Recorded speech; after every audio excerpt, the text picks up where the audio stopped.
Absolutely no one ever wants to hear that they as individuals are the source of their own problems. So instead, we make excuses, we find alternative solutions, we find hacks that could potentially help us with our problem. All of that never really addressing the core issue of our own behavior, our own attitudes, and our own ways of living. And then if we do get to the point where the cognitive dissonance dissipates, we're willing to take ownership and take responsibility for our own actions, it often takes people months or years to actually take a change. I remember doing this with smoking. I've probably smoked enough for 3 lifetimes, and yet I was still in a place convincing myself that I needed it. I needed it to be successful. I needed it to focus. I needed it to just be like stable and normal Jacqueline. And I see people do this with spending. They've convinced themselves that they need all of this merchandise in order to make them happy, in order to make them feel abundant, when really what they're doing is they are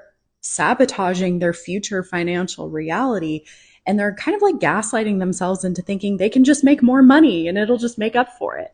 And it's like, sure, you might be the anomaly, right? But in my 8 years of supporting entrepreneurs with their money in a lot of different capacities, I've almost always seen more money inflame and inflate the current money issues that are already there. So if you want help spiraling out of your destructive spending habits, I invite you to join Fast Money.